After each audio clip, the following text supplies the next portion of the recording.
Good morning. Good morning. Can you hear me okay in the back as well? Yeah? Okay, great. Welcome, everybody. Good morning. Thank you for joining us today. I am Moira Patterson with IEEE Standards Association, and we are excited to be hosting a session on information integrity as an infrastructure for trust today. This is a very important topic, and we are excited to have a great panel of speakers here. I will briefly introduce the speakers, and then we will jump right into some remarks from our speakers and then some questions where they will share their valuable insights with us. With that being said, I also want to let you know that I have a co-moderator who will be taking over in the middle of the session, so we are a dynamic and interesting session for you today. So our speakers, and I'm going in alphabetical order here, are Amir Banifatemi from AI Commons and Cognizant, Gilles Fayad, who is a fellow at MBRSG, Yuko Harayama from the GPI Tokyo Expert Center, Mohammed Misbahuddin from CDAC Bengaluru, Tanya Perlmutter from Fundación Albeona, Karine Perset from the OECD, Gabriela Ramos from the Task Force, Alpesh Shah from the IEEE SA, Maria Grazia Squicarini from UNESCO, and Yui Stewart from MasterCard.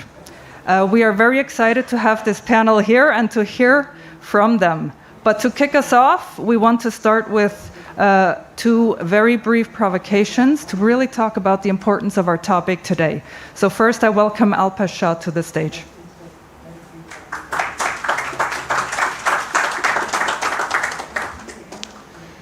Thank you, Moira, and thank you, everyone, for joining us today.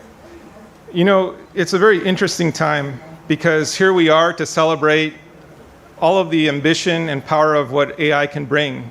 At the same time, we sit in sort of a conflicted position of what does it mean for all of us?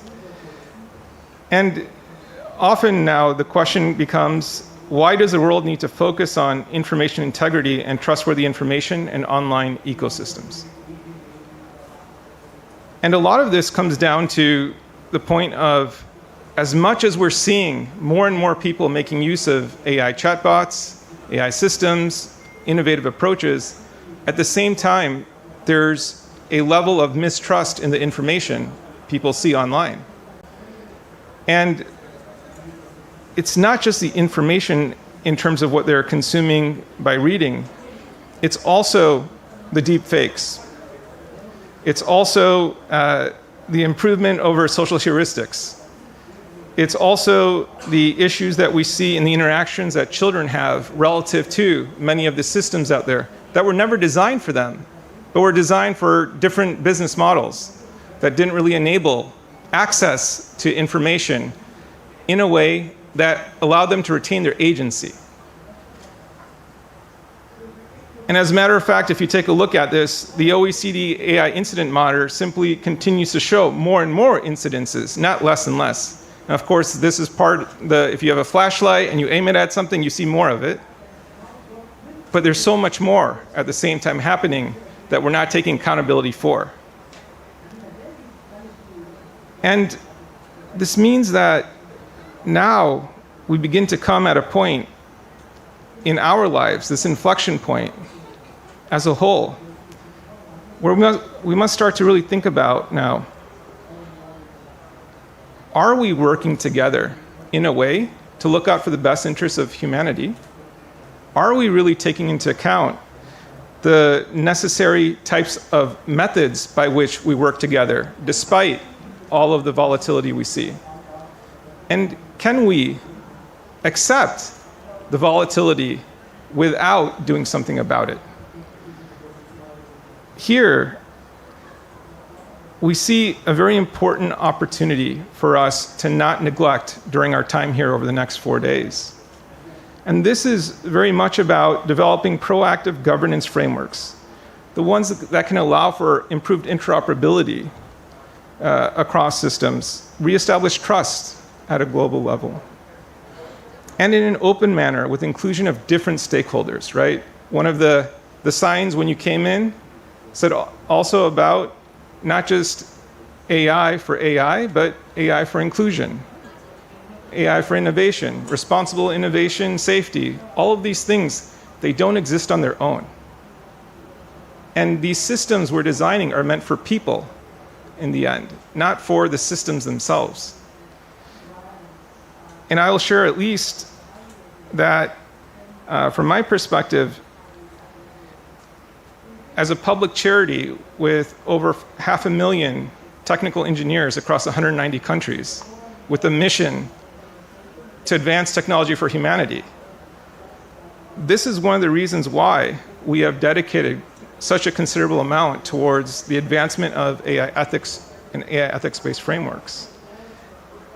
And with over 75,000 members here in India, we have such a cadre of individuals very much committed to helping advance things here, including with Mr. Sri Chandra in the back, who oversees our India office. Thank you. Thank you, Alpesh. And we have one more framing provocation by Gabriela Ramos. Well, thank you so much. So nice to be in this summit. And thank you for the invitation. I was introduced as a member of a task force. The task force is about inequalities and social-related financial disclosure, because inequalities is at the core of this discussion. But Amir, thank you for inviting me. I was at the OECD, I was at UNESCO, so happy to have Maria Gracia and Karin here with us. And as Aleph has just mentioned, when we talk about information integrity, we're not talking about an abstract ideal. We're talking about the basic infrastructure that we need to protect our democracies, to protect our people, but to protect our decision-making.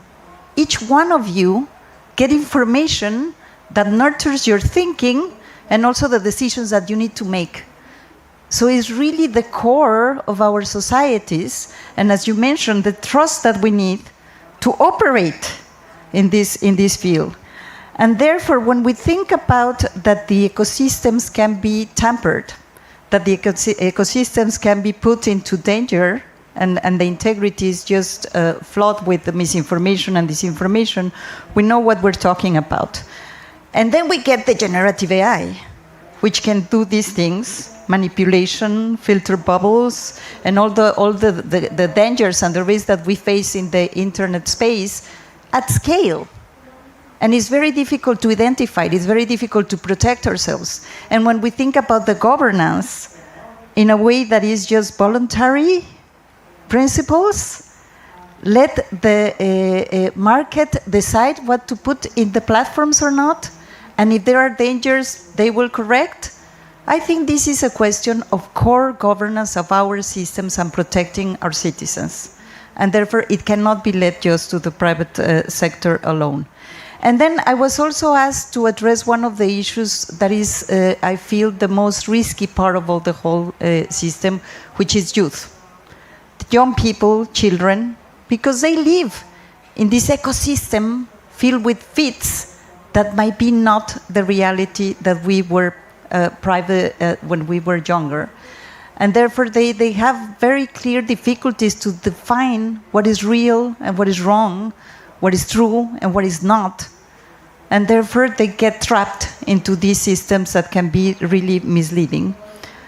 And we also have a new challenge that, for me, this is taking away my sleep at night, which is the companions, the anthropomorphization of these tools that will lead to you or to anybody. I don't know how many of you use ChatGPT to ask personal questions? Raise your hand. Come on. Pew Research Center said 60% of the population use it for personal purposes. And therefore, we need to be careful. We need to be careful because at the end, we are entering into fields that are very complicated. And if you think about converging technologies, as we did when I was at UNESCO on the neurotechnology and the emotional attachment, neural data that is feeding and featuring exactly the things that you want to see, the things that get you engaged, the things that get you driven and trigger, I feel that we're really getting into a very difficult situation. So the question here is not a content problem, it's a system problem. And because it's a system problem, we need to address it with the government's infrastructure that we have just heard. Countries are starting to do it. Of course, high in the scale is the EU acts. But the UK also got some decisions in their own legal infrastructure. But we also have the question of, we've heard that Australia, France, Spain, just saying no smartphones for young people below age 16, which I feel is a very wise decision. So great to be here with you and to hear a very interesting conversation. Thank you very much. And so we've already heard some provocative ideas related to this important topic. It's about people, it's about solving problems for people. Generative AI is accelerating the challenges we're facing. And of course, how do we help young people thrive in this environment? So we have our 4 next speakers. I will ask them to speak from their perspectives about the key issues that we are facing now, to also show the urgency and the perspective from their organizations. In the interest of time, I will not come up between each speaker. So I will ask that Amir, Karine, Maria Grazia, and Mohammed each share their own perspectives to help us kind of lead through this discussion. Thank you, Amir. Can you hear me? Good morning, everyone. Sorry, my voice is a little bit tired from last night's the flight arriving this morning, but it should be good. So, following Alpesh and Gabriela is not easy because they're basically so eloquent about topics. I'm going to be very basic and pragmatic about what I'm talking about. As we talk about information integrity, you've heard about deepfakes, you've heard about manipulation, you've heard about all these issues. The problem is that we're facing a two-speed problem. On one side, you have institutions and regulators coming up with framework based on principles, of course, right? OECD principles, other principles of AI. About regulations to help protect us. So EU AI Act is one of them, NIST risk framework is another one. Some countries have also adopted their own. So policy is moving forward with some principles and they will translate to standards and gradually going to adopt them.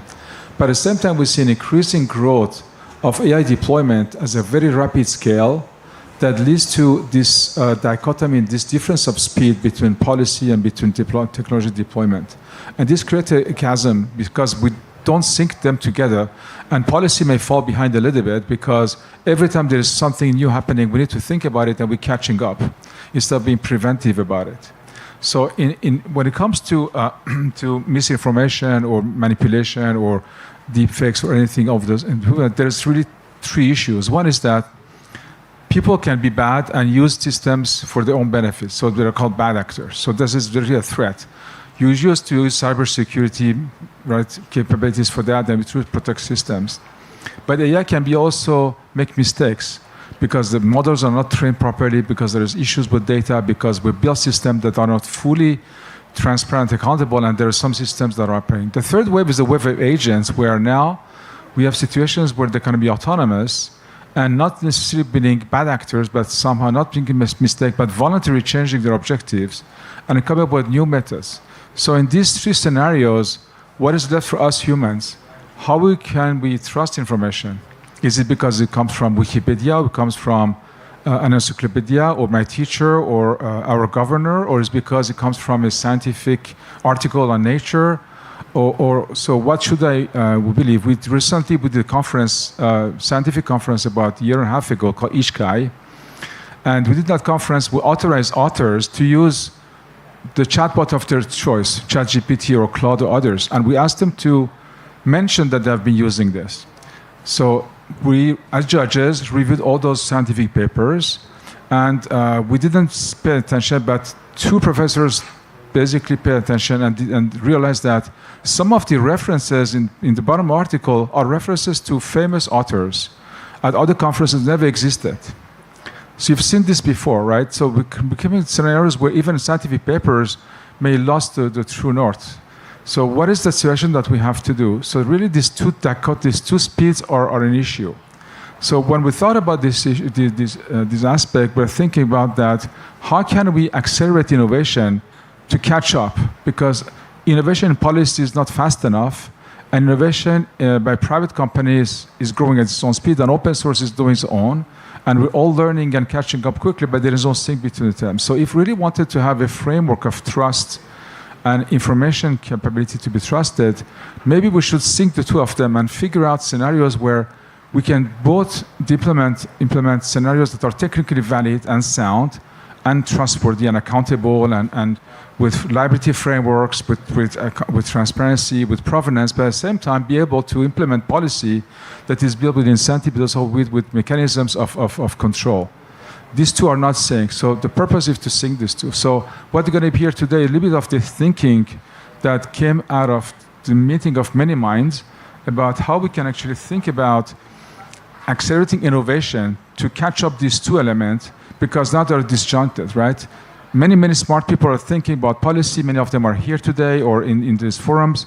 Many smart people are doing it, but we never had this opportunity to solve this problem together. So there is an opportunity to do so, and you're going to hear more about it today. Thank you.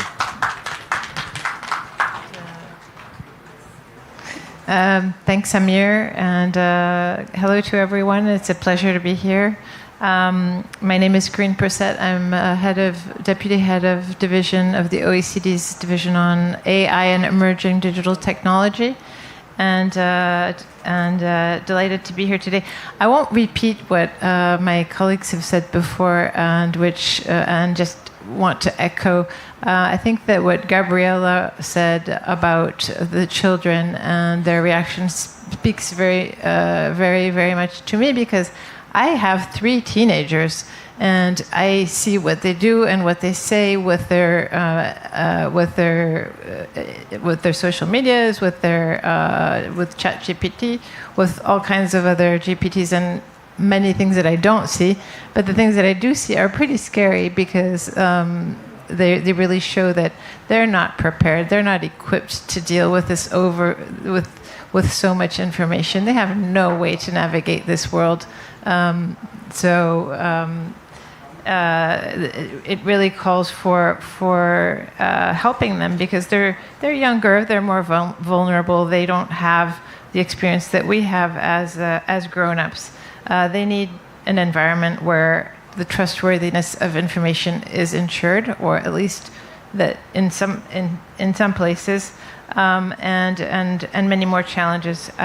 So I'd like to mention that to address the governance challenges of these rapidly advancing AI systems, such as particularly generative AI, but agentic and more as we move on, the Hiroshima AI process was launched in 2023 during Japan's G7 presidency.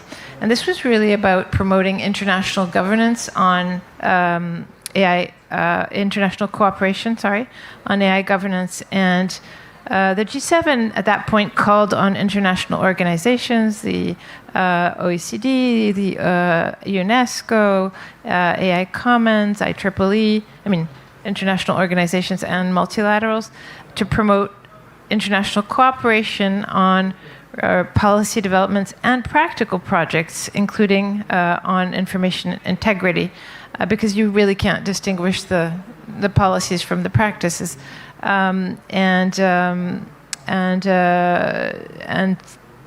the policy and technical solutions have to go hand in hand. You can't have one. Again, they're operating on different time frames, and that's why under Italy's G7 presidency, we developed the Hiroshima AI process reporting framework, and early insights from those submissions really show that tools for content authentication and provenance are still at a very early stage, and mostly used by a few large companies. And these tools really need to become scalable, interoperable, and so on, if possible. So that's one route, but there are many more, and that they need to work together. So the challenges are unprecedented in scale and complexity. And I think the key point that I want to make today is that no single actor can address these alone, that we need to all work together to do that. And through collaborative, cross-disciplinary efforts that combine policy innovation with technical ingenuity, those are really, really important to bring together. And we have a real opportunity and actually a pressing need to advance this cooperation and promote transparency and trust for the future generations. So thank you very much. So, without further ado, first of all, I'm so much happy to be here and honored because the person on my right-hand side that was announced as member of a task force was actually the Assistant Director General at UNESCO until a month ago. And she didn't say it, but she was the force behind UNESCO recommendation on the ethics of artificial intelligence and the adoption in 2021 of these fundamental principles that until now actually represent the only global normative instruments that exist around the world. And since then, and even before that, because we have been discussing issues about misinformation, disinformation, and fake news at UNESCO, there has been a lot of work. And why? Because actually the inherent challenge of the AI era in information is the difficulty, as was mentioned by previous panelists, to distinguish what is real from what is not. So there is a problem of identification. And it's like, walking in a dark room without being able to see anything. Would you do that on a normal day? No, you wouldn't. But nevertheless, we do every second, because there is another challenge that is awareness. We are seldom aware and fully aware of our rights in that space and when we are confronting AI systems. So these are all issues that actually are already addressed with some policy implications in UNESCO recommendation on the ethics of artificial intelligence. And this applies also to what was mentioned before, and in the jargon is called synthetic content. It can be data, it can be videos, it can be anything, it can be images, it can be text. And very often it's really difficult. Imagine then, if you couple this with the quantity of information we receive every day, that is in addition, in theory, customized to tailor our profiles, then you get the challenges we are exposed. And allow me to underline one category that is actually under the focus of this discussion, and is youth.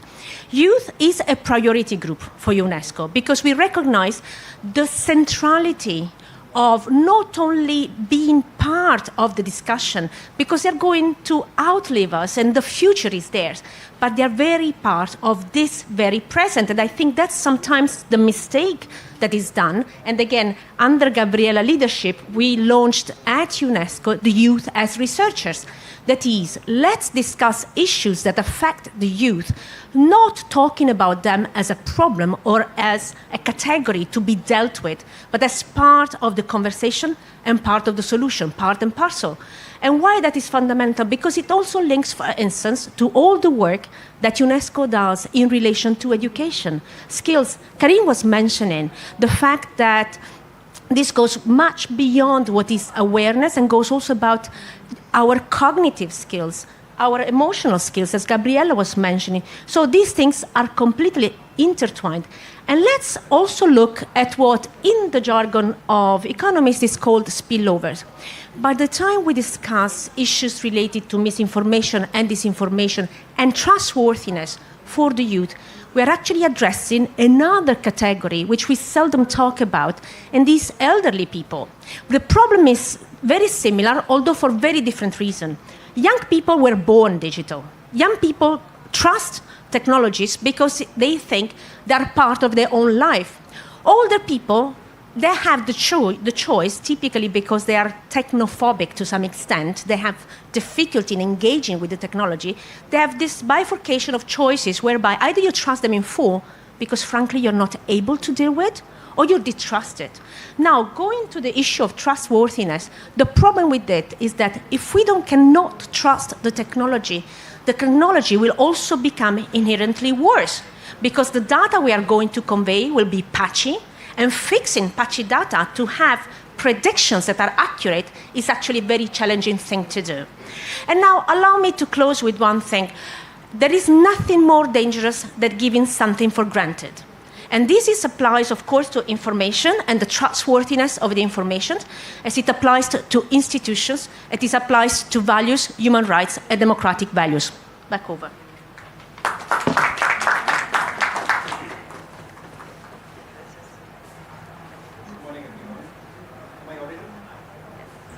Yeah. Thank you very much for this opportunity. Basically, I am from cybersecurity background and recently ventured into AI ethics, working with Government of India in CDAC. I would like to just put the perspective of CDAC and what is happening in India from the trustworthiness as well as a very important topic of information integrity. Basically, information integrity is how do I know what I am seeing is real, is authentic, or is valid or not. Because these days, with the AI deepfakes and all that new jargons, you're not able to make out what is real and what is fake. Okay, but what India has done way back in 2000, we have enacted an act called as Information Technology Act 2000, which was amended in 2008, where integrity and authenticity was the core components of the trust. Okay, and these were used across all the kinds of applications. Now India has its own certifying authority, controller of certifying authority, which is the highest root trust body, which actually takes care of the cyber security. I see a lot of commons between the trust aspect of AI plus trust aspect of cyber security. Now, from that perspective, if you look at how India built and where we are right now, if you look at in the beginning, we had developed the trust layer first in the name of Office of Controller of Certifying Authorities, and now we came up when the Aadhaar came, which is a verified unique identity. All of you might be aware of it. It's the largest unique identity database across the globe, because India is 1.46 billion population nation. And whatever project you have to do here, whatever solution you have to implement here, it is to be population scale. Now, coming to that perspective, we already have the information integrity as well as authenticity, verifiable identities in place. Then we slowly moved on to authenticating the documents from the electronic signature perspective, wherein one-time signatures, it is called as OTP-KI, basically, instead of OTP, one-time public key infrastructure. So any document you can authenticate without having a digital token. Now, from this perspective, we are ready with that transaction as well. Now, the goods and services tax, GST, which is filed here every month, is now being digitally signed, which provides you pure integrity, because it becomes a non-tamperable document. You cannot tamper. If you tamper, it is detectable as well. So millions of signatures are happening each day. Now, coming to the next example of unified payment interface, wherein you just for the common man, it is just a scan. QR code. You just scan and then make the payment, because the payer as well as payee both are authenticated in the backend infrastructure, which is again authentic, which is completely based on the public key infrastructure and the trust based. So this UPI, every month, billions of transactions are being signed. Now, just imagine me as a common man or a person who is non-technical or uneducated. I'm just simply scanning on what trust. We entered this building, right? Minimum 1 to 2 lakh, 100,000 to 200,000 people are with the footfall will be in the next 3-4 days. What we are trusting the building infrastructure, that it has a strength. And how we are trusting that? Because it is based on certain standards, it is based on certain regulatory framework. Exactly same is required for the AI as well.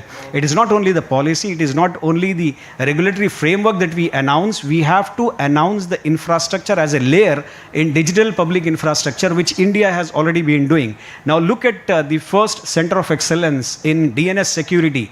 It is running in CDAC. Now, after 3 years of running, we are receiving 30 to 35 million queries for translating the IP addresses to the domain names on a daily basis. And at the same time, again, the entire backend is AI enabled plus public key infrastructure, digital trust based enabled, because of which now the system is able to thwart and block 3 to 4 million malicious domain in these days. There are many more things that are there which I would like to talk about. Finally, this safe and trusted AI is announced by the government of India under India AI mission as one of the pillars. This is very important thing that we are doing here. And Youth AI is for the youth from class 8, standard 8 to standard 12, giving the AI education and age appropriate design and the trusted design. Many more things. Thank you very much for this one.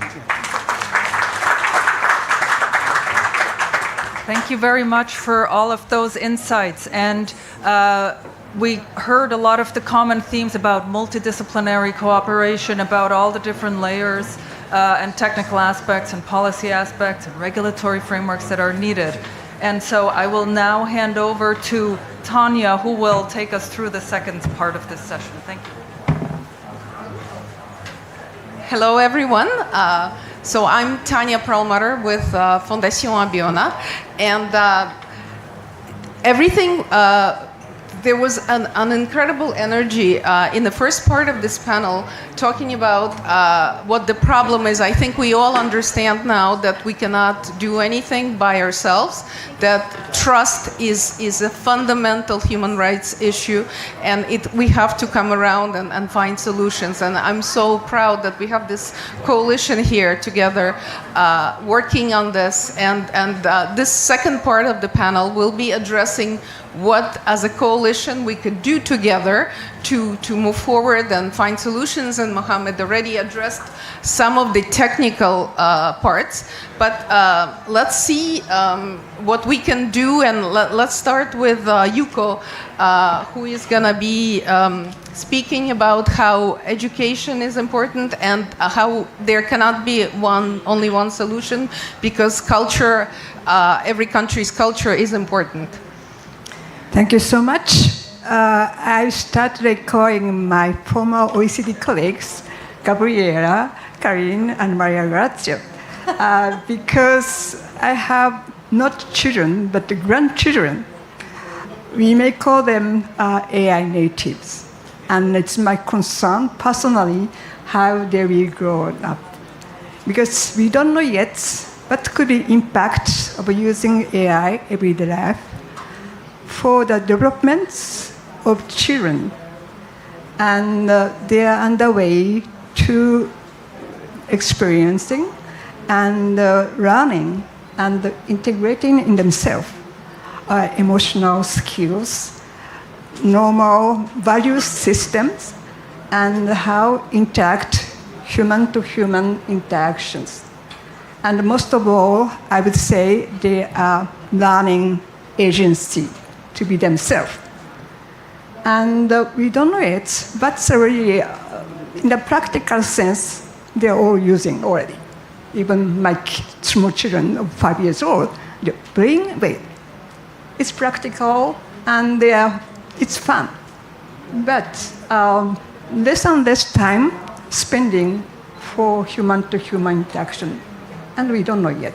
So what we need is really a collaboration across countries, across cultures, to make sure that we are tackling these issues together and sharing information in the way that we need much more work, academic work, scientific-based evidences to see what's happening and then what could be our reaction. And we don't have time to wait that people will come in 5 years, because they are growing up now. So we need to experiment in different way of really testing impact at the same time that what may have the impact of to be offline and comparing. And it is be rooted in your environment, languages, culture, countries, and so many things that you have to take account, so many factors within. So we have to work together to share and to find a way to work together. Thank you.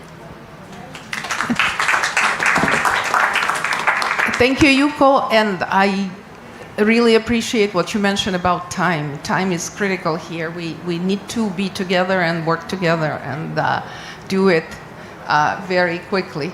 Alpesh, I turn now to you. Can you tell us what technical solutions could be there and what IEEE is doing in terms of standards to advance working together and finding solutions for these critical problems?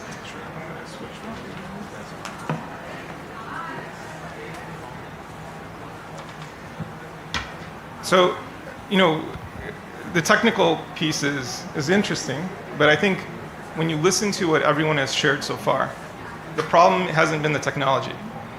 The problem is everything else, right?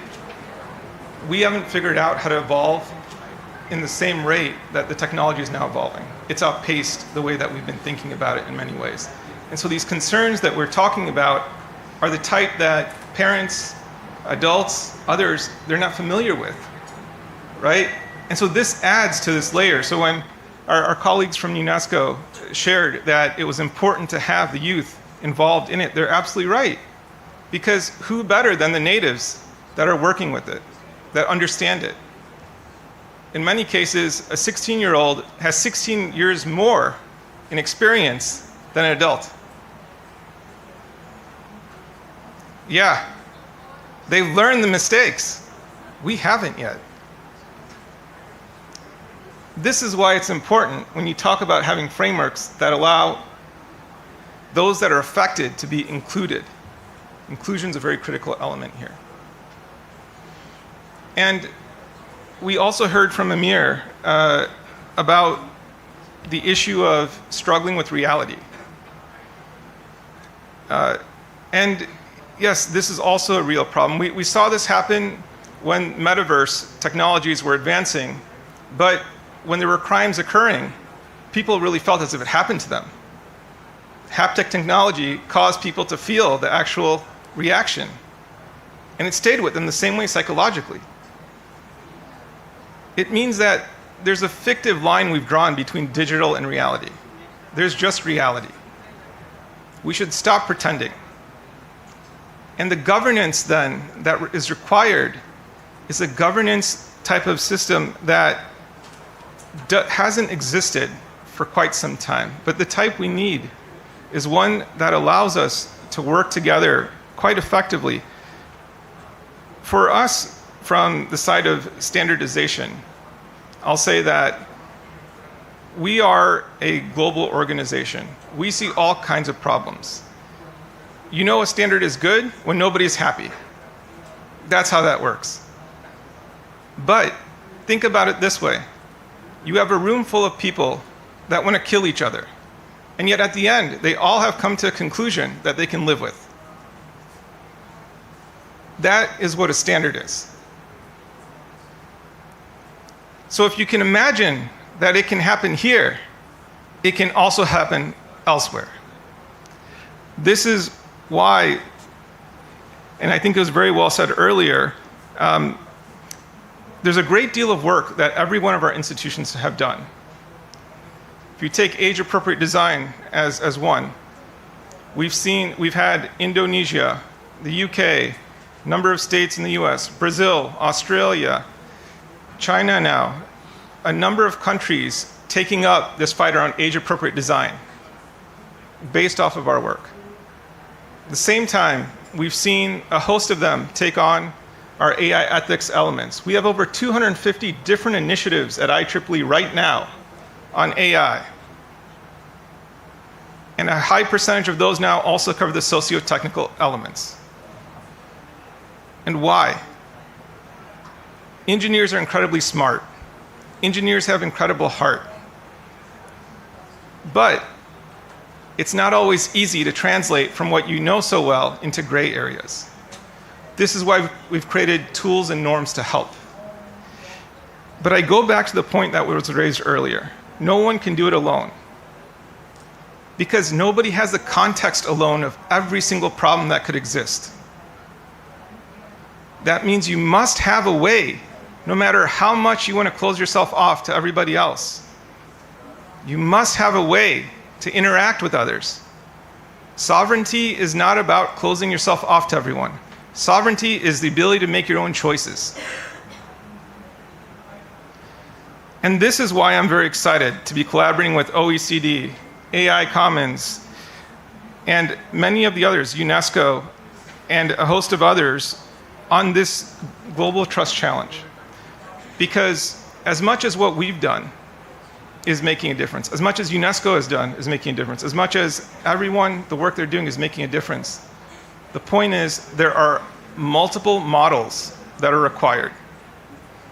And what part of the beauty of this, and I'll just share my personal opinion, is that what they are looking at, what they have been evaluating, isn't just the type of ideas that are in the beginning stages. They're looking at things that are concrete, that exist today, and how can we go instead of from 0 to 1, instead 1 to n. The gentleman from CDAC shared earlier about scale. This is what this challenge is looking at. Scale to address issues associated with misinformation, disinformation, and onwards.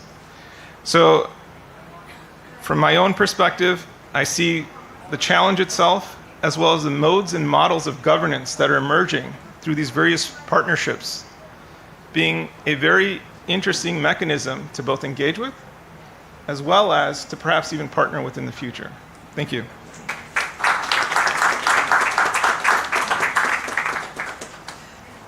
Thank you for these enlightening remarks, and the fact that a coalition, a very strong coalition that is needed to tackle these issues is emerging as so important. Gilles, I turn to you. Can you tell us a little more about why partnerships are so important and why we need more partners and to work on this together? Yes, Tanya, thank you very much. So, essentially, I'm just going to share with you some numbers, right? 85% of the people who read something don't think that the information is accurate. Yet 8% will go and check if the information is accurate. So about 75% are okay to go on with the information even if it's not accurate, right? We talk about the global the global issue that we have in terms of trust, but that global issue is also different whether you're in the global north, so-called global north, and so-called global south, even though the global south is not one entity, but yet it shares some common characteristics with respect to infrastructure. 80% of the research is being done on the global north, not on the global south. The information infrastructures in the global south, the digital divide, the access to information, the impact of that information, and the trust in organization is much less in the global south than it is in the global north. The solutions don't scale from one to the other. You cannot translate a solution from the global north and put it in the global south. This is the work of everyone. There is no one size fits all. Every entity, every organization, be it at the AI level, technology, or at the policy level, or in a specific field, needs to work on it for their specific area. We breathe trust. What we do as individuals or as organizations is based on trust. If there was no trust, there would be no communication. To the point that the gentleman was making here about cybersecurity, if you think of the issue we have with trust, it's the same as cybersecurity, but at the societal level. We need the ability to address these challenges. And to do this, we need to partner up. And the partnerships need to be open to everyone. Again, it's not about finding one solution. It is about helping everyone come up with solutions to the point where these solutions can be not only proven in the system through the challenge. The proof is in the pudding because the challenge gets you from a proposal to a prototype to a pilot stage. So the proof is in the pudding. If it works in the pilot, it means it works for you. It means others can get inspired from it, and others can also replicate it. So we are here looking for partners, and Mohammed bin Rashid School of Government, for which I'm a research fellow, is a partner in this initiative because we recognize the issues in AI policy in terms of problems of information integrity and also in terms of the digital divide that we face in the global south. Thank you. Thank you, Gilles. Yui, I turn now to you. Could you tell us why trust is a basic fundamental element of what MasterCard is all about? and explain why corporate participation in coalitions like this is so critical. Absolutely. Thank you, Tanya. Part of the good thing coming last is that I don't want to repeat everything folks have said. So I say yes to everything that has been said. But let me introduce MasterCard a little bit in terms of Tanya's question. So we are a technology player in the global payments ecosystem. What we do is that we connect merchants, financial institutions, small business, and governments. We bring them together. We do this across 200 countries and locations around the world, and we process about 150 currencies. Just think about that. That is trust at scale. Let me give you two quick examples. For a company, our philosophy is that we do well by doing good. So I'm going to give you two quick examples and I'll wrap up. Example number one is in cybersecurity.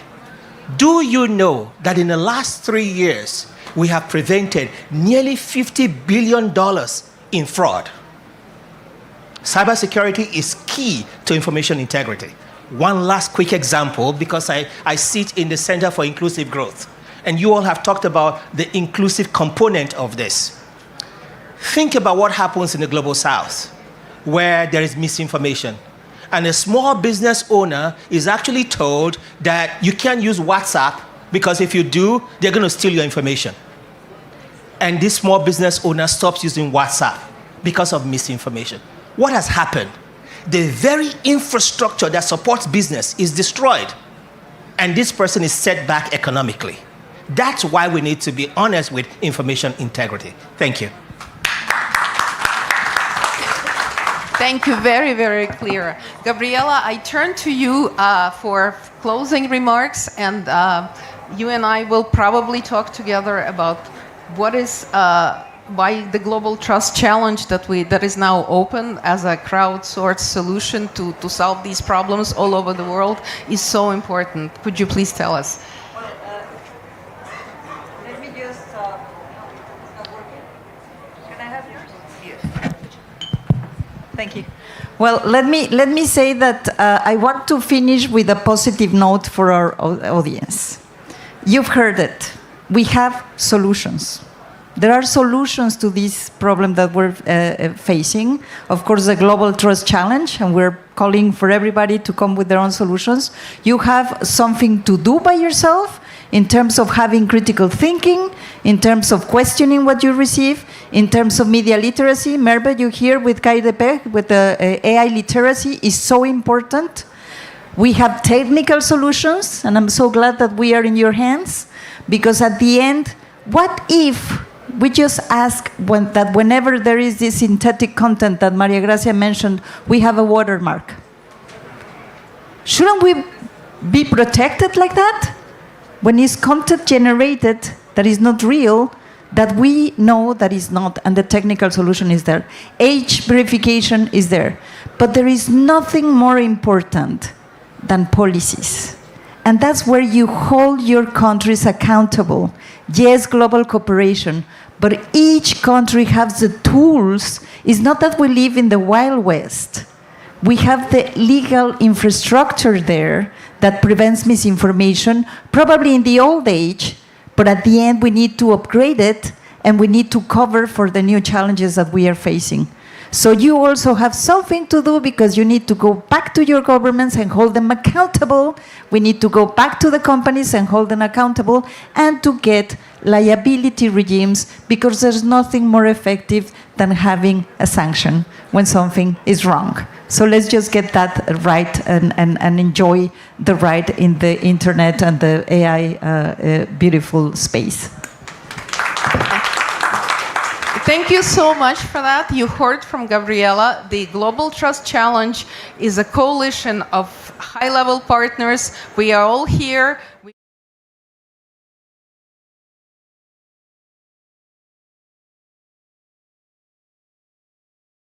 This is a global effort. We need people who to work together, and we are looking to teams who are going to submit solutions that are at the same time technical and governmental, and we need to work together to promote this challenge. Please come to talk to us. The entire team is here, and we look forward to talking to you and moving this forward. And yes, look at our website. There is the QR code. The technology, as you can see, is there to come to reach us and to work with us. So just say the website. What is it? It's globaltrustchallenge.ai. Globalchallenge.ai. But if you search Global Trust Challenge, you'll find us as well. And they can come to us to talk to us. And please come talk to us. Bring all the solutions.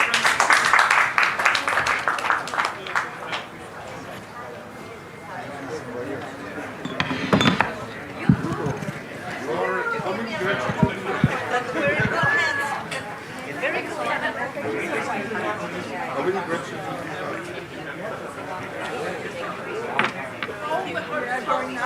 Do they teach you business?